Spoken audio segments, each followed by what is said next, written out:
दो टाइप के हैमर होते हैं। एक छोटी सी वीक ऊपर होती है या फिर वीक नहीं होती। अगर यहाँ पे अगर हम देखें तो दो से तीन चीज़ें हो रही हैं। एक तो ये था एक डिमांड एरिया, अगर हम यहाँ पे इसको मार्क कर दें, ये वाला हैमर है और ये वाला हैमर है, दोनों क्या है वैलिड हैं, क्योंकि ये एक तो डिमांड एरिया वाली पोजीशन पे बन रहे हैं। तो आज एक नया सीक्रेट जो कि हैमर के रिलेटेड है कि हैमर कैंडल को यूज़ करते हुए आपने ट्रेड किस तरह से लेनी है और कौन से सीक्रेट्स हैं जो कि आपने माइंड में रखने हैं अगर आपने हैमर के थ्रू ट्रेड लेनी है। अगर आप स्क्रीन पर देखें तो यहाँ पे दो जगह पे आपको हैमर बनता हुआ दिखाई दे रहा है। एक पोजीशन है, ये मैं भी मार्क करके दिखाता हूँ। एक पोजीशन है यहाँ पे ये हैमर बन रहा है और दूसरी पोजीशन जो है यहाँ पे हैमर बन रहा है। अब अगर यहाँ पे देखें, हमने ऐसे एज इट नहीं कूद पड़ना होता। पहले हमने देखना है कि हैमर बन किस पोजीशन पे रहा है। ये नहीं है कि हैमर कहीं पे मिडल में बन रहा हो या किसी ऐसी पोजीशन पे बन रहा हो जहाँ पे हमें क्लैरिफिकेशन ना आ रही हो किसी किस्म की और हम कूद पड़ेंगे तो हमारी वो ट्रेड क्या होगी, लॉस में चली जाएगी।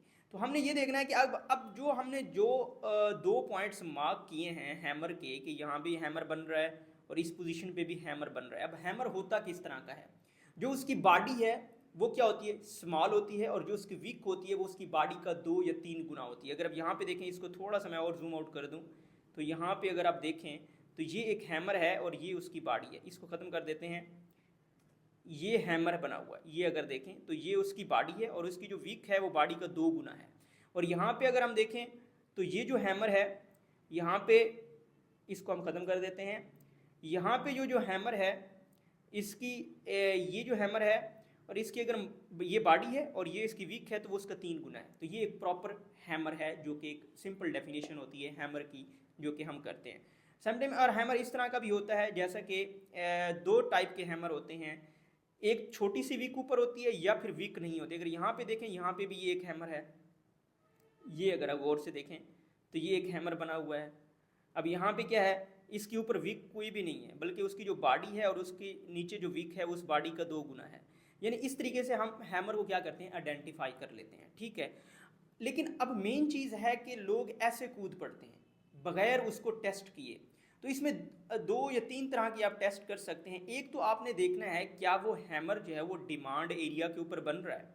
अगर हम यहाँ पे देखें, सिंपल बात अगर हम करें तो मार्केट यहाँ पे क्लोज हुई थी, यानी ये एक डिमांड एरिया था। अगर हम पीछे मार्केट को देखें तो यहाँ से एक डिमांड एरिया क्रिएट किया हुआ था, छोटा सा डिमांड एरिया। मैं इनर स्ट्रक्चर की बात कर रहा हूँ कि अगर आपने इंटरनल स्ट्रक्चर में अगर आपने हैमर को यूज़ करना है। अगर यहाँ पे देखें तो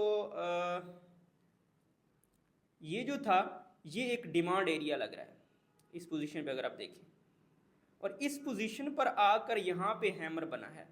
तो ये एक इसकी स्ट्रेंथ को शो कर रहा है कि ये एक डिमांड एरिया था और डिमांड एरिया के ऊपर आकर क्या बना है, हैमर बना है। ये डिमांड एरिया था और इस पोजीशन पे अगर हैमर बन रहा है तो ये एक वैलिड हैमर है जिस पे हम ट्रेड ले सकते हैं। और ये ट्रेड क्या होगी है, अगर हमने हैमर पे यहाँ पे बाई की ट्रेड ली है तो इस पोजीशन से हमें क्या आइडिया हुआ है कि मार्केट क्या गई है, ऊपर की तरफ गई और हमने यहाँ पे टेक प्रॉफिट कर लिया। ठीक हो गया कि ये इसकी एक कन्फर्मेशन थी। या इससे ज़्यादा अगर आप कंफर्म करना चाहते हैं तो हम इस हैमर को अब टेस्ट करते हैं। अगर इस हैमर को देखें तो इसका जो डिमांड एरिया, इसका अगर हम देखें तो 2 से 3 चीज़ें हो रही हैं। एक तो ये था एक डिमांड एरिया, अगर हम यहाँ पे इसको मार्क कर दें, ये डिमांड एरिया है।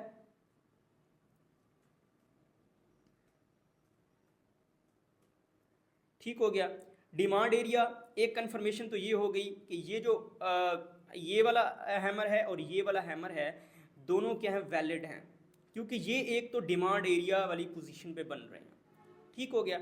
अब जब ये डिमांड एरिया वाली पोजीशन पे ये हैमर्स बन रहे हैं तो इसमें एक और चीज़ जो कि मैं ऐड करना चाहूँगा, आप इंडिकेटर में जाएं और यहाँ पर लिखें RSI, relative strength index indicator use कर लें। और यहाँ पे देखें, अगर ये जो हैमर वाली पोजीशन है और यहाँ पे आकर देखें तो ये पोजीशन क्या है RSI में, इस पोजीशन के ऊपर RSI की वैल्यू भी बहुत ही कम है। ये जो पोजीशन है, अगर हम यहाँ पे देखें, ये पोजीशन जो है ये RSI की बहुत कम पॉइंट पे ये पोजीशन है। अब इस हैमर के ऊपर हम ट्रेड ले सकते हैं बाय की, उसकी रीज़न क्या है, हमें एक और दो हिंट्स भी हमें इसका साथ देते हुए नज़र आ रहे हैं। अब हम इस हैमर के ऊपर बाय की ट्रेड ले सकते हैं इजीली, क्योंकि हमें दो और हिंट्स भी मिल चुके हैं कि ये हैमर जो है ये वैलिड हैमर है और हैमर के ऊपर बहुत बेनिफिट ट्रेड मिलती हैं, बहुत बेनिफिशियल ट्रेड मिलती हैं, जो कि आपकी उसकी वैलिडिटी से ज़ाहिर हो जाता है। अब ये एक तो ये डिमांड एरिया पे बना हुआ था हैमर, फर्स्ट ये है। दूसरा, यहाँ पे जब ये हैमर बना तो आरएसआई की वैल्यू क्या है, मिनिमम थी, जबकि अगर आपने आरएसआई की डाइवर्जेंस वाला पिछला लेक्चर आपने लिया हुआ तो आपको आइडिया हो जाएगा कि आरएसआई किस तरीके से हेल्प आउट करता है, या आरएसआई है क्या। मैंने कहा तक कन्वेंशनल जो 3 मेथड है आरएसआई के, जब 30 से नीचे आता है तो बाई की पोजीशन होती है, 70 से ऊपर जब 70 पे जाता है तो सेल की पोजीशन लेते हैं। तो यहाँ पे एक तो ये हिंट दे रहा है, एक ये डिमांड एरिया पे हम आमतौर पर बाई की ट्रेड लेते हैं, डिमांड एरिया है, और तीसरा ये हैमर जो है इन दोनों जो साइन है उनको फॉलो कर रहे हैं, तो हमने यहाँ पे ट्रेड ले लेनी है। और ये हमारी ट्रेड क्या है, जैसे हम यहाँ पे ट्रेड लेते हैं तो ये क्या होती है, पॉजिटिव, यानी ट्रेड अभी फौरन नहीं लेते, यानी कि जब हैमर बन चुका है, हमने देखना ये जो ग्रीन कैंडल है ये बनी है, एक और ग्रीन कैंडल बन चुकी है, तो ये इसने कंफर्मेशन दे दी है ये हैमर्स की कि ये वैलिड है, और हम यहाँ पे बाई की यहाँ पे भी एंट्री कर सकते हैं, और इस पोजीशन पे भी बाई की हम एंट्री कर लेते हैं, क्योंकि इस पर हम इस पोजीशन पे भी अगर बाई की एंट्री, इस कैंडल के बनने के टाइम भी अगर हम बाई की एंट्री कर लेते हैं तो ये मेरे ख्याल में कि 100% सही एंट्री होगी। क्योंकि उसकी रीज़न क्या है, क्योंकि हमारे पास दो हिंट्स हैं, एक तो डिमांड एरिया, एक आरएसआई वैल्यू, तो इस बेस पे आप हैमर को यूज़ कर सकते हैं ट्रेड लेने में। लेकिन अगर आपने हैमर यहाँ पे, अगर ये पोजीशन देख लें, अगर यहाँ पे अगर आप इस हैमर को यूज़ करेंगे, ये किसी काम का नहीं होगा, क्योंकि आपने साथ क्या देखनी है, हिंट्स देखनी है कि साथ हिंट्स हमें कौन से मिल रहे हैं जो उसकी वैलिडिटी को प्रेजेंट करें।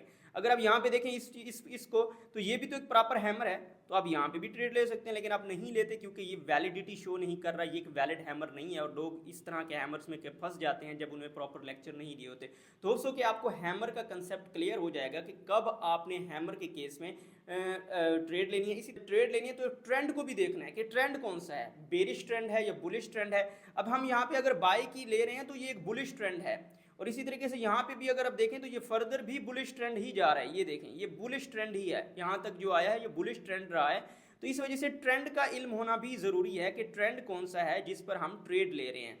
तो ट्रेंड को एक फॉलो करना है, दूसरे इस तरह के हिंट्स को फॉलो करना है, तब आप हैमर की बेस पे ट्रेड ले सकते हैं। होप्स हो कि आपके लिए इतना इनफ हो जाएगा। अगर 2 या 3 या 4 हिंट्स मिल रहे हैं हैमर के साथ तो आप उसको यूटिलाइज करें, और हैमर के ऊपर इतनी अच्छी ट्रेड मिलती है कि बहुत बड़ा मूव आता है हैमर के बाद, और आप उस पर अच्छा खासा रेवेन्यू अर्न कर सकते हैं। तो इसके साथ इस चैनल को जरूर सब्सक्राइब कर लें। अपना बहुत सा ख्याल रखिए। ओके, अल्लाह हाफिज़।